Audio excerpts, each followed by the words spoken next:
Welcome to the Enchanted Library, where we turn the pages of books, beautiful and old, living and magical. It's time to curl up, get cozy, and join us on an adventure.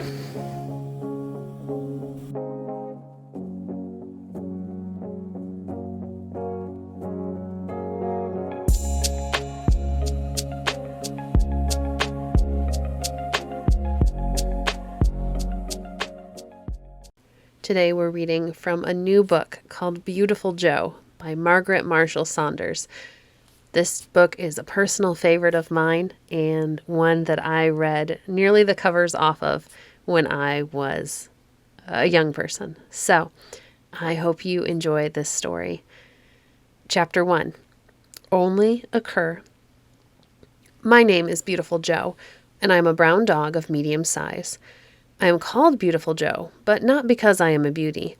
Mr. Morris, the clergyman, in whose family I have lived for the last 12 years, says he thinks I must be called Beautiful Joe for the same reason that his grandfather, down south, called a very ugly-colored slave lad Cupid and his mother Venus.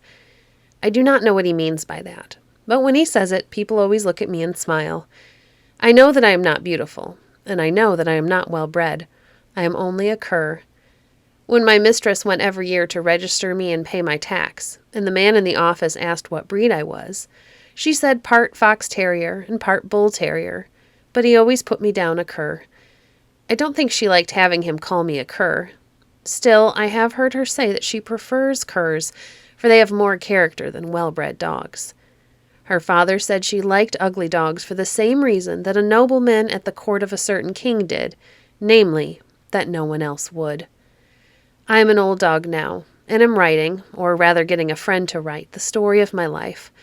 I have seen my mistress laughing and crying over a little book she says is a story of a horse's life, and sometimes she puts the book down close to my nose to let me see the pictures.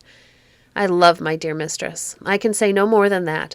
I love her better than anyone in the world, and I think it will please her if I write the story of a dog's life.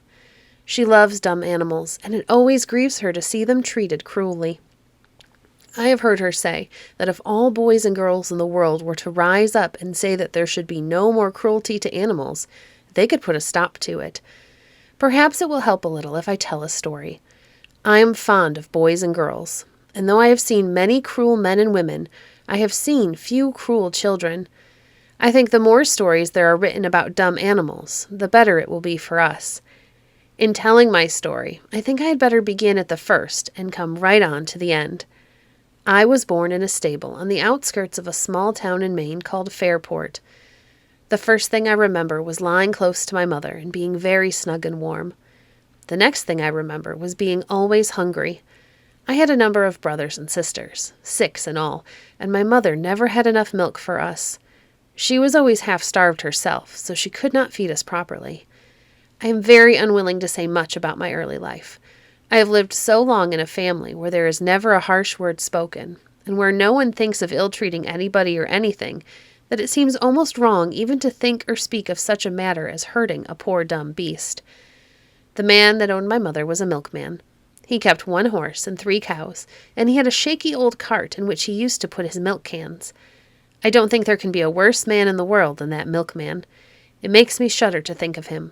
His name was Jenkins, and I am glad to think that he is getting punished now for his cruelty to poor dumb animals and to human beings. If you think it is wrong that I am glad, you must remember that I am only a dog. The first notice Jenkins took of me was when I was a little puppy, just able to stagger about, was to give me a kick that sent me into the corner of the stable. He used to beat and starve my mother. I have seen him use his heavy whip to punish her till her body was covered with blood. When I got older, I asked her why she did not run away.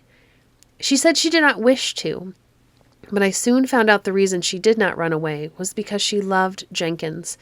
Cruel and savage as he was, she yet loved him, and I believe she would have laid down her life for him. Now that I am old, I know there are more men in the world like Jenkins. They are not crazy. They are not drunkards. They simply seem to be possessed with a spirit of wickedness. There are well-to-do people, yes, and rich people who will treat animals and even little children with such terrible cruelty that one cannot even mention the things of which they are guilty. One reason for Jenkins' cruelty was his idleness. After he went his rounds in the mornings with his milk cans, he had nothing to do until the afternoon but take care of his stable and yard. If he had kept them neat, and groomed his horse and cleaned the cows, and dug up the garden, it would have taken up all of his time. But he never tidied the place at all, till his yard and stable got so littered up with things he threw down that he could not make his way out. His house and stable stood in the middle of a large field, and they were at some distance from the road. Passers-by could not see how untidy the place was.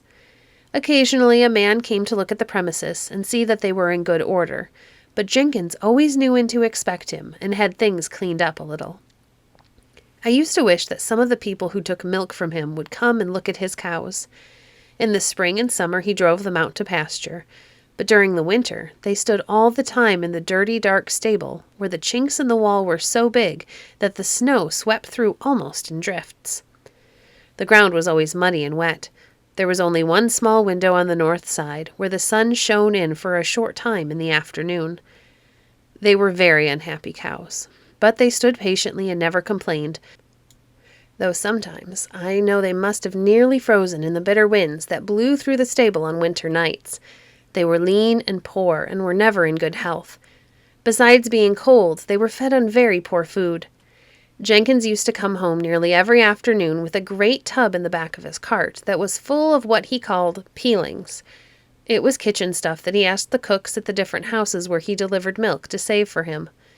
They threw decayed vegetables, fruit parings, and scraps from the table into the tub, and gave them to him at the end of a few days. A sour, nasty mess it always was, and not fit to give any creature. Sometimes, when he had not many peelings, he would go to town and get a load of old vegetables that grocers were glad to have taken off their hands. This food, together with poor hay, made the cows give very poor milk, and Jenkins used to put some white powder in it, to give it body, as he said. Once a very sad thing happened about the milk that no one knew of but Jenkins and his wife. She was a poor, unhappy creature, very frightened of her husband, and not daring to speak much to him. She was not a clean woman, and I never saw a worse-looking house than she kept. She used to do very queer things that I know now housekeepers should not do. I have seen her catch up the broom to pound potatoes in the pot. She pounded with the handle, and the broom would fly up and down in the air, dropping dust into the pot where the potatoes were. Her pan of soft mixed bread she often left uncovered in the kitchen, and sometimes the hens walked in and sat in it. The children used to play in mud puddles about the door. It was the youngest of them that sickened with some kind of fever early in the spring, before Jenkins began driving the cows out to pasture. The child was very ill, and Mrs. Jenkins wanted to send for a doctor, but her husband would not let her. They made a bed in the kitchen close to the stove, and Mrs. Jenkins nursed the child as best she could. She did all her work nearby, and I saw her several times wiping the child's face with the cloth that she used for washing her milk pans. Nobody knew outside the family that the little girl was ill. Jenkins had such a bad name that none of his neighbors would visit them. By and by the child got well, and a week or two later Jenkins came home with quite a frightened face, and told his wife that the husband of one of his customers was very ill with typhoid fever. After a time the gentleman died, and the cook told Jenkins that the doctor wondered how he could have taken the fever, for there was not a case in town. There was a widow left with 3 orphans, and they never knew that they had to blame a dirty, careless milkman for taking a kind husband and father from them. Chapter 2. The Cruel Milkman. I have said that Jenkins spent most of his day in idleness. He had to start out very early in the morning in order to supply his customers with milk for breakfast. Oh, how ugly he always was when he came into the stable on cold winter mornings before the sun was up. He would hang his lantern on a hook and get his milking stool, and if the cows did not step aside just to suit him, he would seize a broom or fork and beat them cruelly. My mother and I slept on a heap of straw in the corner of the stable, and when she heard his step in the morning, she always roused me so we could run out as soon as he opened the stable door. He always aimed to kick at us as we passed, but my mother was careful to teach me how to dodge him. After he finished milking, he took the pails of milk up to the house for Mrs. Jenkins to strain and put in the cans. Then he came back and harnessed his horse to the cart. His horse was called Toby, and a poor, miserable, broken-down creature he was. He was weak in the knees, and weak in the back, and weak all over, and Jenkins had to beat him all the time to make him go. He had been a cab horse, and his mouth had been jerked and twisted and sawed at, till one would think there could be no feeling left in it. Still, I have seen him wince and curl up his lip when Jenkins thrust in the frosty bit on a winter's morning. Poor Toby. I used to lie on my straw sometimes and wonder he did not cry out with pain. Cold and half-starved he always was in the winter-time, and often with raw sores on his body that Jenkins would try to hide by putting bits of cloth under the harness.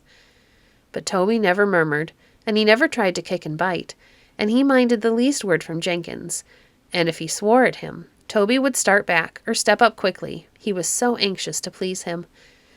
After Jenkins had put him in the cart and lifted in the cans, he would set out on his rounds. My mother, whose name was Jess, always went with him. I used to ask her why she followed such a brute of a man, and she would hang her head and say that sometimes she got a bone from the different houses they stopped at. But that was not the whole reason. She liked Jenkins so much she wanted to be with him. I had not her sweet and patient disposition, and I would not go with her. I watched her out of sight, and then ran up to the house to see if Mrs. Jenkins had any scraps for me. I nearly always got something, for she pitied me and often gave me a kind word or look with the bits of food she threw to me. When Jenkins came home, I often coaxed Mother to run about and see some of the neighbors' dogs with me, but she never would, and I would not leave her. So from morning to night we had to sneak about, keeping out of Jenkins's way as much as we could, yet trying to keep him in sight. He always sauntered around with a pipe in his mouth, and his hands in his pockets, growling first at his wife and children, then at his dumb creatures as he came upon them. I have not told what became of my brothers and sisters. One rainy day, when we were 8 weeks old, Jenkins, followed by 2 or 3 of his ragged, dirty children, came into the stable and looked at us. Then he began to swear because we were so ugly, and said if we had been good-looking he might have sold some of us. Mother watched him anxiously, and fearing some danger to her puppies, ran and jumped in the middle of us, looked pleadingly at him. It only made him swear the more. He took one pup after another, and right there, before his children and my poor distracted mother, put an end to their lives. It was very terrible. My mother ran up and down the stable screaming with pain, and I lay weak and trembling, and expecting every instant that my turn would come next. I don't know why he spared me. I was the only one left. His children cried, and he sent them out of the stable and went out himself. Mother picked up all the puppies and brought them to our bed in the straw and licked them and tried to bring them back to life, but it was of no use. They were quite dead. We had them in our corner of the stable for some days, until Jenkins discovered them, and swearing horribly at us, he took his stable fork and threw them out in the yard and put some earth over them. My mother never seemed the same after this. She was weak and miserable, and though she was only 4 years old, she seemed like an old dog. This was on account of the poor food that had been fed to her. She could not run after Jenkins, and she lay on her heap of straw, only turning over with her nose the scraps of food I brought her to eat. One day she licked me gently, wagged her tail, and died. As I sat by her, feeling lonely and miserable, Jenkins came into the stable. I could not bear to look at him. He had killed my mother. There she lay, a little gaunt, scarred creature, starved and worried to death by him. Her mouth was half open, her eyes were staring. She would never again look kindly at me, or curl up to me at night to keep me warm. Oh, how I hated her murderer. But I sat quietly, even when he went up and turned her over with his foot to see if she was really dead.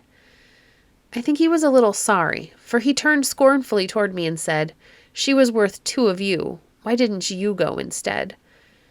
Still I kept quiet, till he walked up to me and kicked at me. My heart was nearly broken, and I could stand no more. I flew at him and gave him a savage bite on the ankle. "Oh-ho," he said, "so you're going to be a fighter, are you? I'll fix you for that." His face was red and furious. He seized me by the back of the neck and carried me out to the yard where a log lay on the ground. "Bill," he called to one of his children, "bring me the hatchet." He laid my head on the log and pressed one hand on my struggling body. I was now a year old and a full-sized dog. There was a quick, dreadful pain, and he had cut off my ear, not in the way they cut puppies' ears, but close to my head, so close that he cut off some of the skin beyond it. Then he cut off the other ear, and turning me swiftly round, although I struggled desperately, cut off my tail close to my body.